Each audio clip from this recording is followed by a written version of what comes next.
10 आमदारांवर राज्यसभा जिंकता येत नाही. भाजपचे आमदार गोपीचंद पडळकर यांनी नोव्हेंबर महिन्यात केलेलं हे वक्तव्य. पडळकरांचा हा टोला होता खासदार शरद पवार यांच्यासाठी.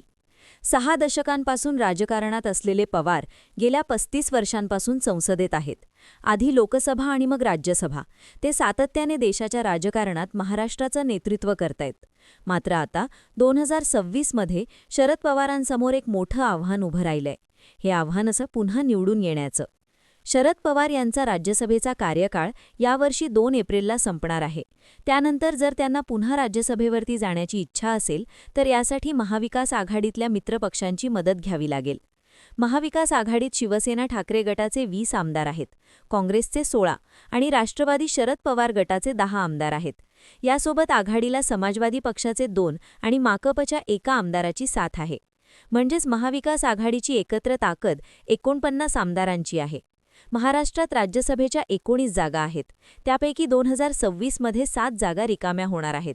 महाविकास आघाडीची सध्याची ताकद पाहिली तर आघाडी एकत्र मिळून 7 पैकी फक्त 1 जागेवरती आपला उमेदवार निवडून आणू शकते. कारण 7 जागा असल्यानं उमेदवारांना निवडून येण्यासाठी पहिल्या पसंतीची 37 मतांची आवश्यकता असेल. अशा प्रकारे संपूर्ण महाविकास आघाडी एकत्र आली तरच ते एका उमेदवाराला राज्यसभेवरती निवडून देऊ शकतात. आता हे उमेदवार शरद पवार असतील का याकडे सर्वांचं लक्ष लागलंय. कारण शरद पवारांसोबतच ठाकरे गटाच्या प्रियंका चतुर्वेदी आणि काँग्रेसच्या रजनी पाटील यांचाही राज्यसभेचा कार्यकाळ संपणार आहे. जर या 2 पक्षांकडूनही राज्यसभेसाठी दावा करण्यात आला तर शरद पवारांची अडचण होऊ शकते. इथे शरद पवारांच्या मदतीला पुतणे अजित पवार येऊ शकतात. अशा चर्चाही आता सुरू झालेल्या आहेत. महापालिकेच्या निवडणुकीसाठी पवार काका पुतणे पुणे आणि पिंपरी चिंचवडमध्ये एकत्र आले आहेत. अजित पवारांकडे विधानसभेत 41 आमदार आहेत. तर शरद पवारांसाठी महाविकास आघाडीतल्या आमदारांची जुळवाजुळव झाली नाही तर अजित पवारांचे आमदार त्यांना मदत करू शकतात. पुणे जिल्ह्यात दोन्ही राष्ट्रवादी आपलं अस्तित्व टिकवण्यासाठी एकत्र आले आहेत. मात्र 4 महिन्यांनी राज्यसभेसाठी गरज लागू शकते हा विचार करूनच शरद पवार अजित पवारांसोबत जुळवून घेत असल्याच्याही चर्चा होत आहे. शरद पवार हे सध्या 85 वर्षाचे आहेत. ते आणखी किती काळ राजकारणात राहतील हा प्रश्न आता विचारला जातोय. राज्यसभेचा कार्यकाळ संपल्यानंतर पवार राजकारणातून निवृत्त होऊन तरुण चेहऱ्यांना संधी देण्याचीही शक्यता आहे. अशा परिस्थितीत शरद पवार काय निर्णय घेतील हे पाहणं महत्त्वाचं ठरणार आहे. शरद पवारांप्रमाणेच निवडून येण्याचं आव्हान असणारे दुसरे नेते आहेत उद्धव ठाकरे. ठाकरे 2019 मध्ये राज्याचे मुख्यमंत्री बनले. त्यावेळी ते कोणत्याही सभागृहाचे सदस्य नव्हते. त्यानंतर मे 2020 मध्ये ते विधान परिषदेवरती निवडून आले. 2022 मध्ये एकनाथ शिंदेंच्या बंडानंतर ठाकरेंना मुख्यमंत्रीपद सोडावं लागलं. मुख्यमंत्रीपदाचा राजीनामा देताना आपण आमदारकीचाही राजीनामा देऊ असे ते म्हणाले होते. मात्र नंतर त्यांनी आमदारकी कायम ठेवली. आता 13 मे 2026ला उद्धव ठाकरेंचा कार्यकाळ संपणार आहे.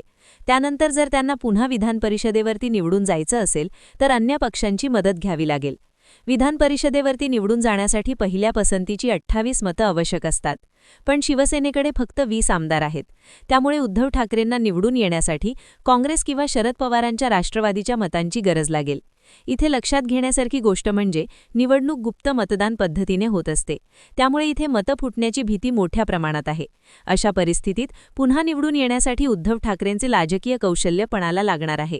शरद पवार आणि उद्धव ठाकरेंप्रमाणेच रिपब्लिकन पार्टीचे रामदास आठवले यांच्यासमोरही पुन्हा निवडून येण्याचं आव्हान आहे. पण त्यांची केस या 2 नेत्यांपेक्षा वेगळी आहे. आठवले सध्या राज्यसभेत खासदार आहेत. त्यांचा कार्यकाळही यावर्षी एप्रिल महिन्यात संपेल. पण त्यानंतर त्यांची खासदारकी भाजपच्या मर्जीवरती अवलंबून असणार आहे. आठवले 6 वर्षांपूर्वी भाजपच्या मदतीने राज्यसभेत गेले होते.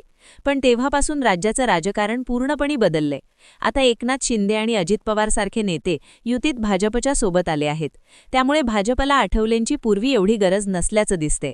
विधानसभा निवडणुकीनंतर आठवलेंची युतीत फारशी ताकद राहिली नसल्याचं चित्र आहे.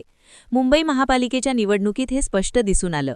या निवडणुकीत भाजपनं आठवले यांच्या पक्षाकडे साफ दुर्लक्ष केलं. त्यामुळे आता भाजप त्यांना राज्यसभेसाठी पुन्हा संधी देईल याची खात्री नाहीये.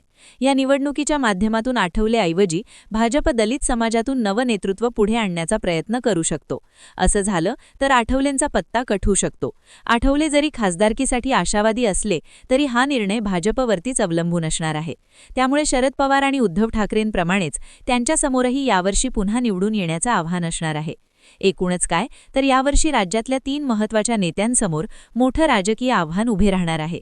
या नेत्यांना राज्यसभा आणि विधान परिषदेवरती पुन्हा निवडून जाण्यासाठी राजकीय जमावजमव करावी लागणार आहे. आता हे नेते यात यशस्वी होतात का हे पाहणं महत्त्वाचं ठरणार आहे. तुम्हाला या सगळ्याबाबत काय वाटतं? पवार, ठाकरे आणि आठवले पुन्हा निवडून येतील का? तुमची मतं आणि प्रतिक्रिया आम्हाला कमेंट करून नक्की सांगा. आणि राजकीय घडामोडी सविस्तराने पाहण्यासाठी गर्जना मराठी या YouTube चॅनलला सबस्क्राईब करायला विसरू नका.